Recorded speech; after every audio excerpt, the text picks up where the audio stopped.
I'm sitting at my desk alone. It's my first night working the late shift at the old warehouse. The clock on the wall says 2:17 a.m. The air feels thick and heavy, like someone's standing right behind me, breathing down my neck. My job is simple: check the cameras, lock the doors, and wait till morning. It's easy money, or so I thought when I signed up. But now, sitting here in the dim light, I'm not so sure. The room's small, with just a desk, a chair, and a row of flickering screens. The walls are gray, and the paint's peeling in long, curling strips. It smells like old paper and damp concrete. I shift in my seat, trying to get comfortable, but the chair creaks loud, making me jump a little. Then I hear it. A soft tap, tap, tap. It's coming from the wall behind me, right where my back's facing. I freeze. My heart starts thumping, hard in my chest, like it's trying to break out. I sit there, not moving, just listening. The sound stops. I let out a shaky breath and rub my eyes. It's nothing, I whisper to myself. Old buildings make noises. I try to laugh, but it comes out weak and nervous. I grab my soda can from the desk, take a sip, and set it back down.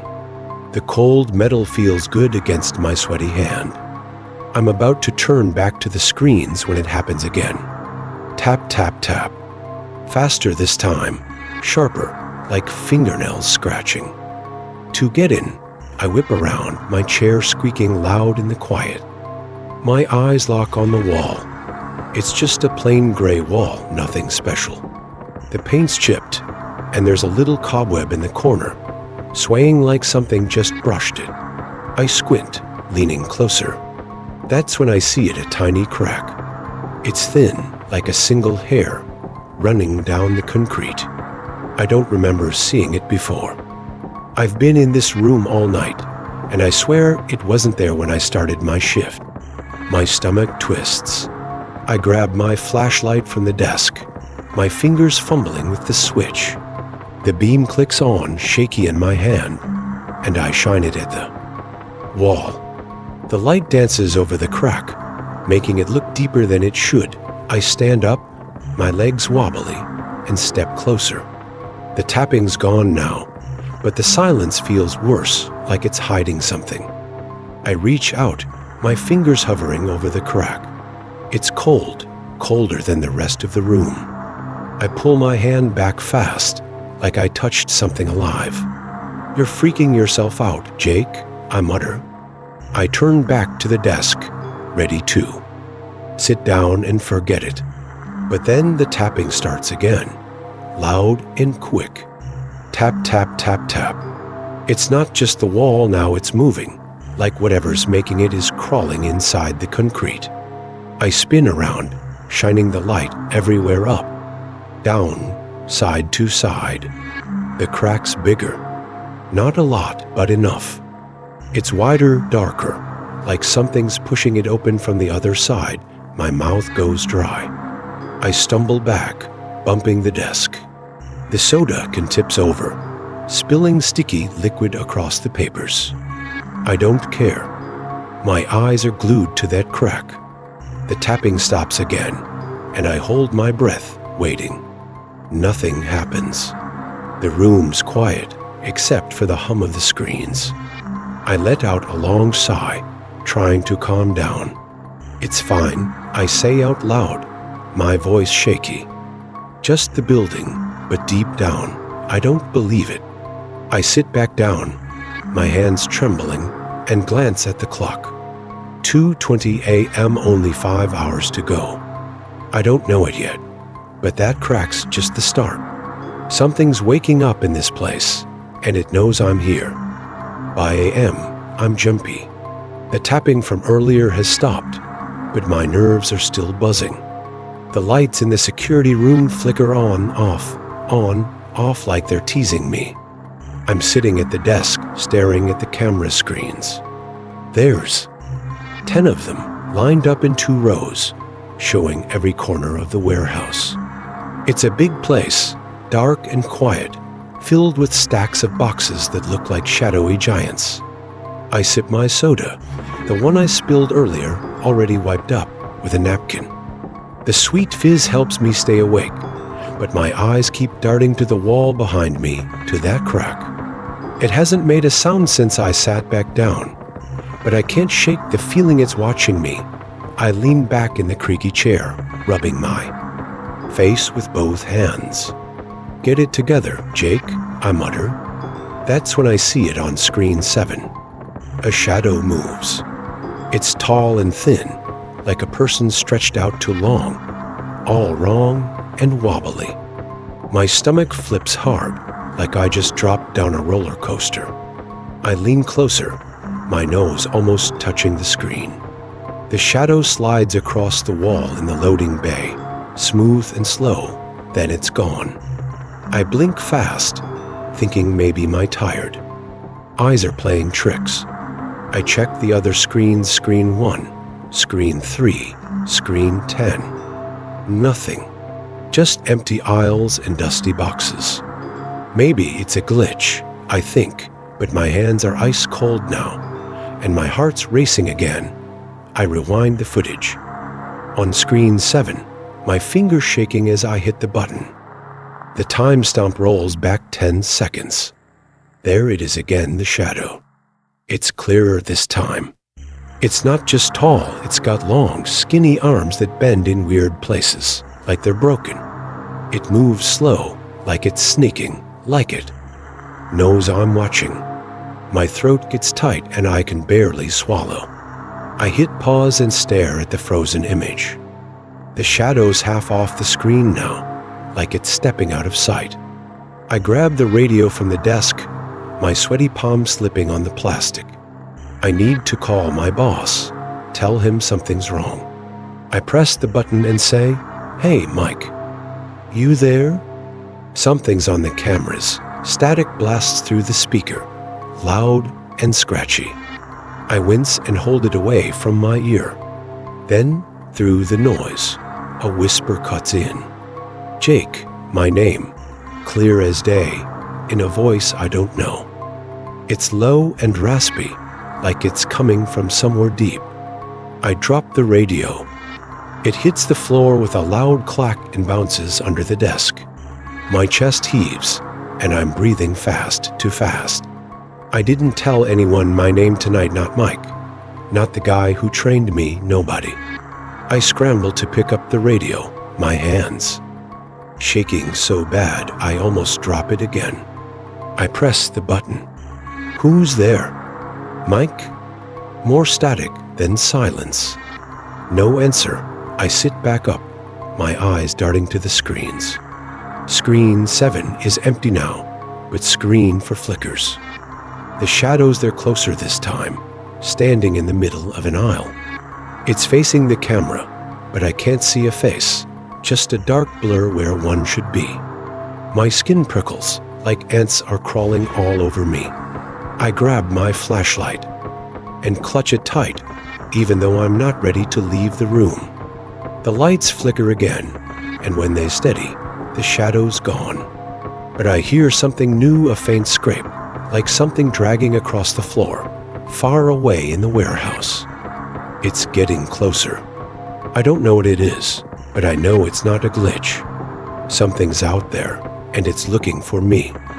It's AM now, and I'm too scared to stay in the security room any longer. My heart's still pounding from the shadow on the screens, and that whisper saying my name. I can't just sit there, waiting for something to happen. I need to see for myself what's going on. I grab my flashlight, the heavy one with the rubber grip, and shove my phone in my pocket. My hands are sweaty, and the flashlight almost slips out as I flick it on. The beam cuts through the dim room, bouncing off the desk and the screens. I take a deep breath, the air tasting dusty and sour, and unlock the door. It creaks open slow, like it doesn't want me to leave. The warehouse is huge and dark, stretching out in front of me like a cave. The concrete floor is cold under my Sneakers, and every step I take echoes squeak, squeak, squeak. I shine my light ahead, watching it sweep over the tall stacks of boxes. They're piled high, some leaning a little, like they might fall any second. The shadows between them twist and stretch in the beam, making shapes that mess with my head. I tell myself it's just boxes, just stuff people forgot about, but my stomach's tight and my legs feel wobbly. I keep moving, deeper into the warehouse, away from the safety of the security room. I don't know why, I just know I can't. Stay still. The air smells old, like mildew and something sharp I can't place. My breath puffs out in little clouds, even though it's not that cold. I stop for a second, listening. The hum of the lights overhead is the only sound, buzzing like angry bees. I swing the flashlight left, then right, checking the aisles. Nothing moves. "You're fine, Jake," I whisper, my voice shaky and small. I start walking again, faster. Now, my sneakers slapping the floor. That's when I hear it a giggle. It's soft, like a little kid, but it's wrong. Too high, too sharp, like a knife scraping glass. I stop dead, my breath catching in my throat. The giggle comes again, closer this time. From behind a stack of boxes to my right, my chest hurts, like my heart's trying to climb out. I grip the flashlight tighter and creep toward the sound, my light shaking in my hand. The boxes are big, wooden ones with faded labels, stacked unevenly. There's a narrow gap between two of them, just wide enough to peek through. I swallow hard, my mouth dry as sand, and lean in slow. The giggle stops. I shine the light into the gap, holding my breath. A face stares back at me. It's pale, like milk gone bad, with huge black eyes that don't blink. Its mouth is stretched into a smile too wide, showing teeth that look sharp and yellow. My legs turn to jelly, and a scream sticks in my throat. I stumble back, my flashlight slipping from my hand. It hits the ground with a loud clatter and rolls away, spinning the beam like a crazy spotlight. I trip over my own feet and land hard on the concrete, my palm stinging. The light stops rolling, pointing at the gap. I scramble to my knees, my heart slamming against my ribs, and grab the flashlight. I swing it back to the boxes, my hands trembling so bad I can barely hold it steady. The face is gone. The gap's empty now, just dark and still. I sit there, panting, my shirt sticking to my sweaty back. "It's not real," I whisper, over and over, like saying it will make it true. But then the giggle starts again behind me this time. I whip around, shining the light everywhere. Nothing. The sound moves, darting above me, then to the side, then all around, like it's circling me.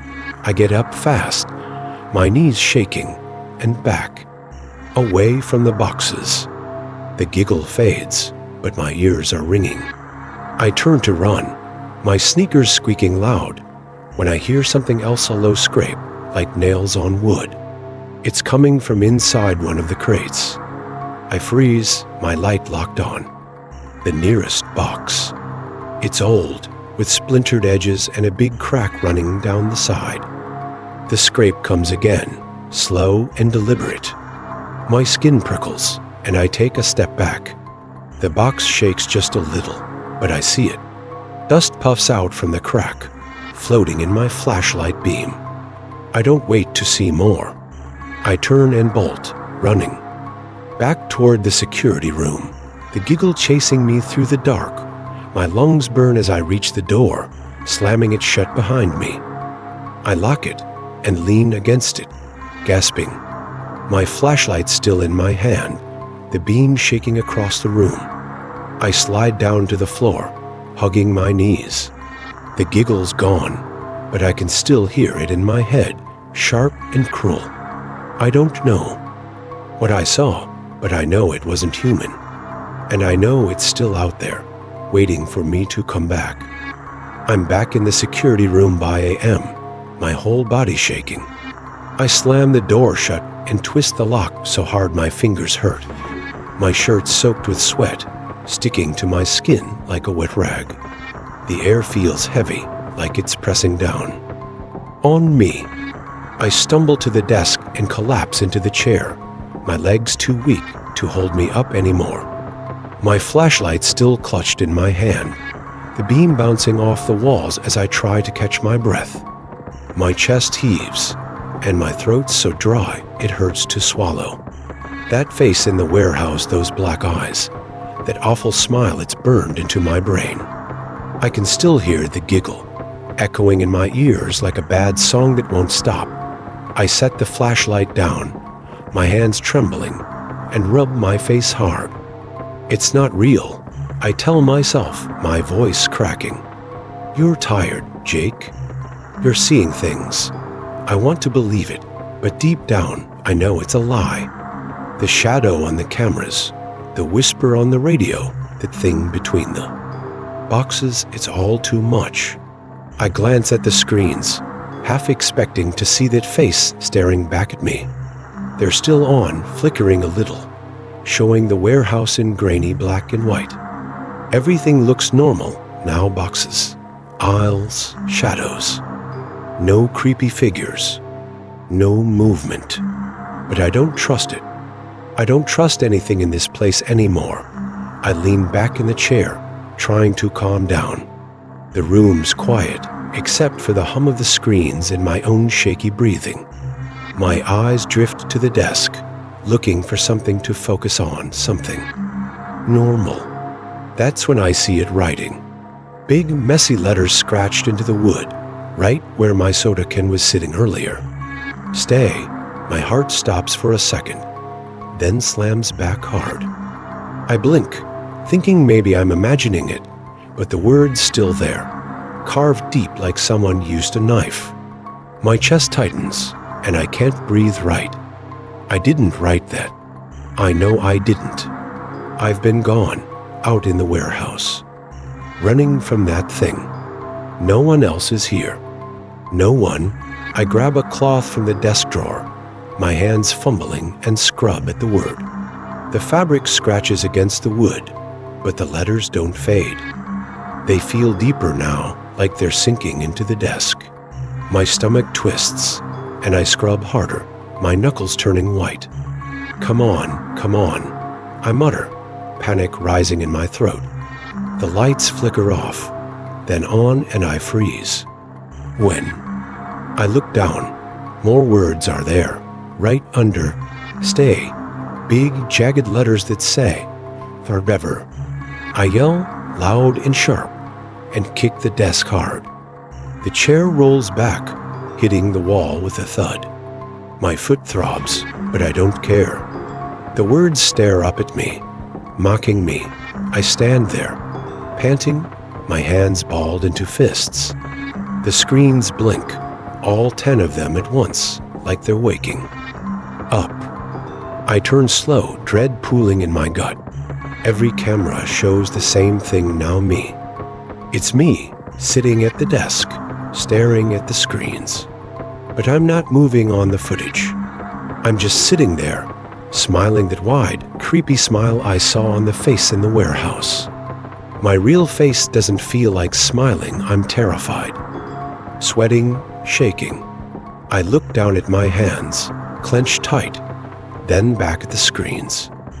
The other me doesn't move, just keeps grinning, eyes black and empty. What is this?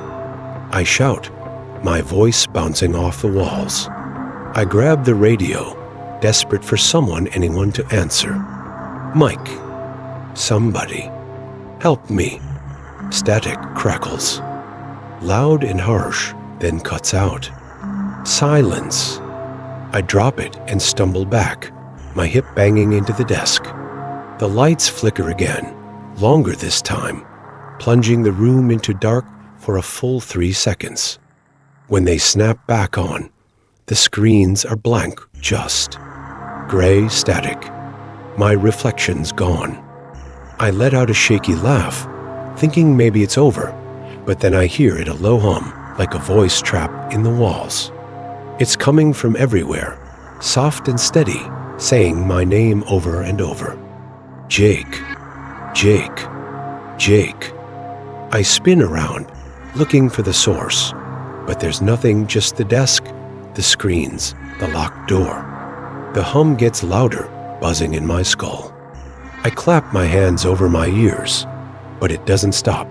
My head hurts, like something's pressing. Inside it, I drop to my knees, the cold floor biting through my jeans. Stop it, I yell, my voice hoarse. The hum fades, but the air feels thicker now, like I'm underwater. I crawl to the desk and pull myself up, my arms shaking. The writing's still there, stay forever, but now there's a new scratch, a long, crooked line under it, like a claw mark. I stare at it, my mind racing. I didn't hear anything scratch while I was on the floor. My flashlight still on the desk, beam pointing at the ceiling. I grab it, needing something solid to hold onto. The screens flicker back to life, and I flinch, expecting that smiling me again. But it's worse. The cameras show the warehouse empty aisles, dark. Corners, but something's moving. A shape, tall and thin, darting between the boxes. It's too fast to see clear, but I know it's the shadow from before. My mouth goes dry. I sink into the chair, clutching the flashlight like a lifeline. The room's cold now, my breath puffing, out in little clouds. I don't know what's happening, but I know one thing: I'm not alone. And whatever's out there, it wants me to stay. Forever. It's AM now, just 1 hour left until my shift ends. I'm hiding under the desk, hugging my knees tight to my chest. My flashlight's dead, flickered out 10 minutes ago, and I'm too scared to grab my phone from the desk above me. The security room feels like a freezer, the cold seeping through my jeans and making my teeth chatter. My shirt's still damp with sweat, sticking to my back, and my hands are clammy. The writing on the desk, "Stay forever," keeps flashing in my mind, along with that creepy version of me on the screens. I can't shake the feeling that something's closing in, like the walls are shrinking around me. I press my forehead against my knees, trying to block it all out. My breathing's loud in the quiet, ragged, and uneven. Just 1 more hour, I whisper to myself, my voice barely a squeak. You can make it, Jake, but then I hear it footsteps. Slow, heavy. Ones. Thump. Thump. Thump. They're coming from outside the door, steady and deliberate, like someone's taking their time. My heart slams against my ribs, and I bite my lip so hard I taste blood. The footsteps stop right outside. I hold my breath, my whole body stiff.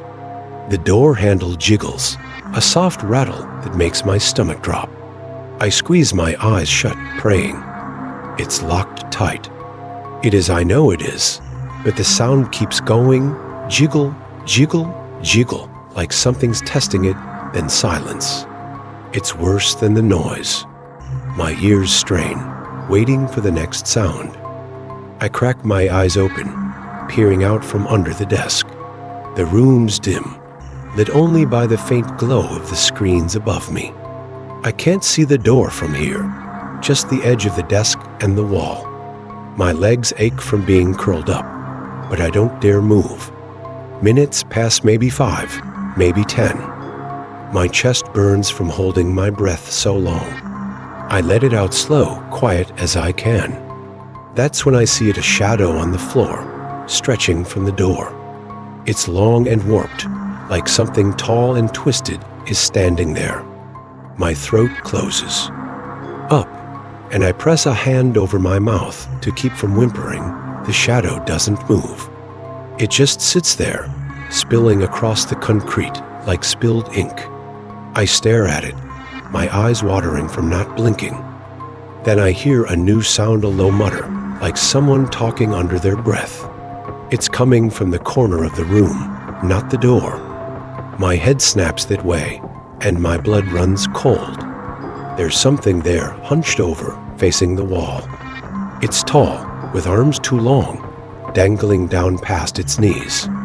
Its back is to me, but I can tell it's not right. Its shape is off, like it's made of shadows and bones twisted together. The muttering gets louder, angry and fast, but I can't make out the words. It's like a language I don't know, all hisses and growls. I slide back under the desk, pressing myself against the wall. My heart's pounding so loud I'm sure it can hear me. I fumble for my phone in my pocket, my fingers numb and clumsy. I pull it out, the screen lighting up my face. The battery's low 10, but I don't care. I swipe it on and aim the weak light at the corner. The thing's still there, muttering, its head twitching side to side. I bite back a scream and shine the light brighter. It turns fast too fast, and I see it. No face. Just a black hole where a face should be, deep and endless, like a pit. My scream breaks free, loud and raw, and the thing rushes at me. Its long arms stretching out. I dive deeper under the desk, slamming my shoulder against the metal. The air gets thick, like I'm drowning in syrup, and I can't breathe right. The thing's close, I feel it, cold and heavy, pressing down. I curl up tight, my phone slipping from my hand and clattering away. The screen light spins, flashing across the room, and then it's gone. The weight lifts, and the air clears. I gasp, sucking in shaky breaths. The corner's empty now. No muttering, no shadow, nothing. But I hear it, a whisper, soft and close, right by my ear. Mine now. My skin crawls and I scramble out from under the desk, banging my head on the edge. Pain shoots through me, but I don't stop. I grab my phone, the screen cracked but still glowing, and clutch it tight. The clock says 6:15 a.m., the sun's coming. Soon I can feel it, but the room's still dark, still wrong. My hands shake as I check the screens. They're blank again, just static. I sit there, panting, my back against the desk. The whisper lingers in my head, and I can't tell if it's real or just my fear. I don't know what that thing was, but it's not gone. It's waiting, and I'm running out of time. One more hour. I just need to survive one more hour. But the cold's creeping back, and I swear I hear those footsteps again, thump, thump, thump closer than before. The clock hits a.m., and the sun's finally up. My shift's over, I made it. I crawl out from under the desk, my whole body shaking like I've been running all night. My knees ache, my head throbs from where I banged it, and my cracked phone's still gripped tight in my hand. The security room looks normal again, no writing on the desk, no thing in the corner, no static on the screens. The lights are steady, and the air's not so cold anymore. Sunlight creeps through the small window above the desk, weak and gray, but real. I let out a shaky breath, my chest loosening a little. "You're okay, Jake," I whisper, trying to believe it. I grab my jacket from the chair, my keys jangling in the pocket, and head for the door. I'm done with this place, I'm never coming back. I unlock the door with trembling fingers and step into the warehouse. It's quiet now, just a big empty space filled with boxes. The air smells like dust and old wood, not sour like before. My sneakers squeak on the concrete as I walk fast toward the exit, my eyes darting around. No shadows move. No giggles echo. The tall stacks of crates look normal in the faint morning light filtering through the high windows. I keep my head down, my heart still racing, but I tell myself it's over. Whatever happened last night, those footsteps, that face, the writing, it's done. I just need to get to my car and go home. Sleep it off. Forget it. The exit's ahead. A heavy metal door with a push bar. I slam into it, bursting outside into the cool morning air. My beat-up sedan's parked in the lot, right where I left it, covered in dew. I fumble with my keys, dropping them once before unlocking the door. I slide in, slam it shut, and lock it fast. My hands shake as I jam the key into the ignition. The engine sputters, then roars to life. I grip the steering wheel tight, my knuckles white, and peel out of the lot, tires crunching on gravel. The warehouse shrinks in my rearview mirror, dark and silent like it's sleeping. I let out a laugh, nervous, relieved. I'm safe. I'm free, but then I glance in the mirror again. My stomach drops.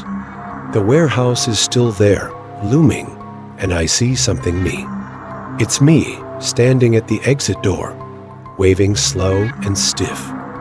My face goes cold. I'm in the car, I know I am, but there I am, back at the building.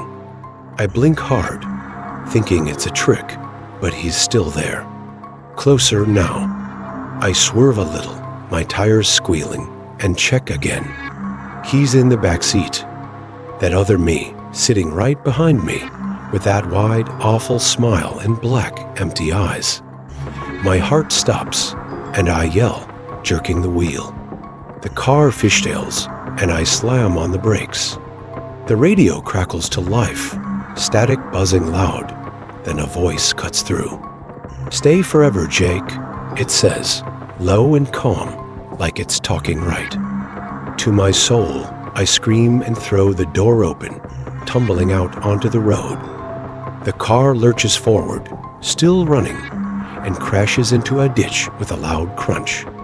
My knees hit the pavement, and I scramble up, panting. The air's thick, like it's pressing me down. I turn back to the car, expecting that thing to climb out, but it's empty. The back seat's just a mess of old fast food wrappers and my spare jacket. The radio's silent now. My head spins, and I stumble, catching myself on the hood. Pain shoots through my scraped hands, but I barely feel it. I look around empty road, trees, the warehouse in the distance. No other me. No waving. Nothing. Then, it hits me a wave of dizziness, like the ground's tilting. My vision blurs, and I drop to my knees again, clutching my head. When I open my eyes, I'm not on the road. I'm back at the desk, the security room. The clock says 2:17 a.m. My breath catches, and my chest tightens so hard I can't move. The tapping starts, tap, tap, tap right behind me, from that crack in the wall. I whip around, and it's there, wider now, dark and hungry. My flashlights, on the desk, dead again. The screens flicker on, showing me smiling that smile. I scream, but no sound comes out. The air gets cold, and I feel it's something behind me, breathing, whispering my name. I stumble to the door, yanking at the handle. But it's locked. My keys are gone. The tapping grows louder, faster, like 100 nails clawing to get in. I pound on the door, my fists bruising, yelling for help. The lights flicker, and when they come back, the desk has new writing, mine now scratched, deep and fresh. I turn slow, dread choking me. The corner's not empty. That thing's their long arms, no face, just watching. It steps closer, and the room spins. I sink to the floor, my back against the door, as the tapping fills my head. I'm not alone. I never left, and I don't think I ever will. The sun's gone. The clock's stuck. This is my shift now forever. What's tapping? I don't want to know anymore.